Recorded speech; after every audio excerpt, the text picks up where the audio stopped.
যে যখন আমরা সৌম্যকে পিক করি আমাদের মাথায় ছিল আমাদের টু মেনি লেফট হ্যান্ডার হয়ে যাচ্ছে একসাথে। আমরা we almost have 5 left hander batsman in top now.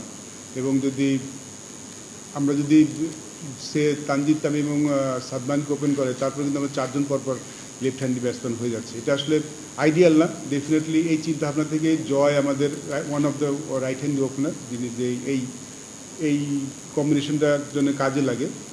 But সোফার জয়কে নিয়ে আসলে জয়ের পারফরমেন্স এবং the way he is batting আমরা একটু চিন্তিত। আমরা যখন টেস্ট ম্যাচ জিতেছি পাকিস্তানের সাথে তখনও কিন্তু তখন নাহিদ রানা মনে হয় ম্যাচটা খেলেছিল but Hasan Mahmud was champion বলে না, হাসান মাহমুদ ভালো বোলিং করেছিলেন সেখানে। সো আমাদের still we have Hasan Mahmud, আমাদের তাসকিনও আছে। দেখুন, যদি ওয়ার্ল্ড ক্রিকেটে যদি দেখেন, আপনি যদি পুরো ওয়ার্ল্ড ক্রিকেটের বোলারদের দিকে তাকিয়ে দেখেন, নাহিদ রানার সাথে সবার কিন্তু একটা গ্যাপ আছে। Probably Nahid Rana, Mitchell Starc, যারা সবসময় হাই পেসে বল করে থাকেন, two extraordinary bowler. Not only us, I think world ক্রিকেটে হি ইজ এক্সাইটেড বোলার। তাকে মিস করা ডেফিনেটলি যে আমাদের জন্য তো খুব ডেফিনেটলি অনেক ডিফিকাল্ট। আমার মনে হয় ওয়ার্ল্ড ক্রিকেটের জন্য এটা সবাই আসলে আশা করে নাহিদ রানা বোলিং করে দেখা। বাট এটা আমাদের মানতে হবে, নাহিদ রানা সব ম্যাচ খেলতে পারবে না। আপনি যতই বলেন নাহিদ রানাকে মেনে নিয়েই কিন্তু আমাদের এগোতে হবে। বা নাহিদ রানা না থাকাটা অনেক বড় সেটব্যাক। আমার মনে হয় যে যেভাবে অস্ট্রেলিয়া যদি আপনার দলটা দেখেন, ওরা আমাদের যেভাবে নিয়েছে, তো সেখানে ওর থাকা না থাকাটা অবশ্যই ওটা বড় ম্যাটার করে। বাট আমি যেটা বললাম শুরুতেই, যখন আমি আমার সেরা খেলোয়াড়টাকে পাবো না, আমি সেটা নিয়ে আসলে বসে থাকতে চাই না। আমরা যখন সিরিজ যাবো, আমার হাতে যেটা আছে আমি মনে করি আমার এটাই বেস্ট, এটা নিয়ে আমাদের চেষ্টা করতে হবে। বাট আমাদের যে টপ অর্ডার টেস্ট ম্যাচে সেখানে আসলে অমিতের জায়গা হচ্ছে না।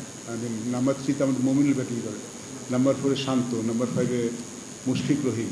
তো সেখানে আসলে অমিতের আসলে জায়গা নেই। আমার মনে হয় যে যদি 6 আসলে হয়তো ভালো হতো তার জন্য। 7-এর জায়গায় 6 আসলে আমার মনে প্রিফারেবল ছিল। He is not opening batsman. আমাদের চিন্তা ভাবনা আছে, because he is technically very sound. Okay ওপেনিংয়ে আমরা কিন্তু চিন্তা করেছি যে ওপেনিংয়ে আনা যায় কিনা, কিন্তু আমাদের কাছে মনে হচ্ছে ওকে যদি ওপেনিং আনতে চাই, ওকে একটু আমাদের যেই খেলাগুলি আছে সেখানে ওপেনিং করিয়ে তারপর টেস্ট ম্যাচে আনতে হবে। এই যে টপ অর্ডার ব্যাটসম্যান আসলে টপ অর্ডার আসলে জায়গা নেই, এটা আনফর্চুনেট। বাট আমরা আসলে ওকে দলে চেয়েছি, যেহেতু দলে আছে, তো হয়তো 6 নম্বরে আসলে ভালো হতো 7-এর জায়গায়। তার আগে আসলে আমাদের যে ব্যাটিং লাইন আপ সেখানে আসলে জায়গা হচ্ছে না। আমি জানি না এখনও কীরকম উইকেট ওরা আমাদের প্রডিউস করবে। ডারউইন আর ম্যাকায় কেয়ারসে যে আমরা আগে যখন খেলেছি, তখন ডারউইন উইকেটটা কিন্তু কিছুটা সিমিলারিটি আমাদের মতো, বিকজ ডারউইন কিন্তু আমাদের কাছাকাছি, কন্ডিশনটা কিন্তু ঠিক অস্ট্রেলিয়ান কন্ডিশন না। এখন তারা যদি আমাদের সিমিংটা মানে ডিফারেন্ট কেস, বাট ইউজুয়ালি ডারউইনের কন্ডিশনগুলি অনেকটা আমাদের মতো, মানে খুব বেশি নট লাইক পার্থ, ব্রিসবেন অথবা মেলবোর্নের মতো উইকেট আগে ছিল না। এখন কেমন আমি গেলে হয়তো ভালো বুঝতে পারবো। লোক অস্ট্রেলিয়ানদের আমরা যখন যাই তখন তো আমাদের নিয়ে অনেক কথা হচ্ছে যে একদিনে টেস্ট ম্যাচ শেষ হবে। আমরা কিন্তু 4 দিন টেস্ট ম্যাচ খেলেছিলাম অস্ট্রেলিয়ার, ওই অস্ট্রেলিয়া দলের সাথে, যেখানে ম্যাক্সিমাম দলে 3 দিনে শেষ হতো। তখন অস্ট্রেলিয়া যারা যেতেন ট্যুরে, আমার মনে হয় অস্ট্রেলিয়ার সাথে আমি পার্সোনালি ফিল করি অ্যাটাকিং ক্রিকেট খেলা ভালো, বিকজ ওদের বোলাররাও সব অ্যাটাকিং এবং দে ডোন্ট এক্সপেক্ট যে তাদের কিছু অ্যাটাক করবে।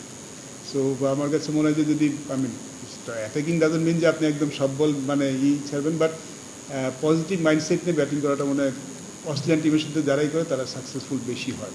কারণ আপনি যদি ডিফেন্সিভ মাইন্ডে থাকেন, they will get you out anyway, but they don't expect যে আপনি তাদেরকে অ্যাটাক করবেন। সো আমার মনে হয় যদি আমরা একটু ওই মাইন্ডসেট নিয়ে খেলতে পারি আমাদের ব্যাটাররা, সেটা মনে হয় বেশি কাজে দেবে। এটা আমার personal feeling, but definitely coaches আছে, ম্যানেজমেন্ট আছে, তারা হয়তো আরও ভালো বলতে পারবে। ইউর রাইট, মুশফিক হাসান সামন যে জোরে এসে হিট দ্য ডেক বল করে থাকে, যে ধরনের আমরা অস্ট্রেলিয়ায় মনে করছি এই ধরনের উইকেটটা বেশি পেতে পারি।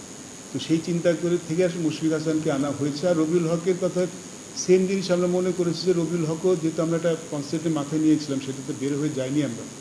সো এই আমাদের যেহেতু একটা প্যারালাল সিরিজ আছে, Australia series plus south Africa series, তো আমাদের কাছে মনে হচ্ছে রবিউল হক এখানে যেহেতু আমাদের মোস্ট লাইকলি আমাদের বোলিং অ্যাটাকটা যদি সবাই সুস্থ থাকে, সেটা হয়তো হাসান, তাসকিন, খালেদ, ইবাদত আছে, এরাই প্রথমে সুযোগ তাদেরই বেশি পাওয়ার কথা আর কি।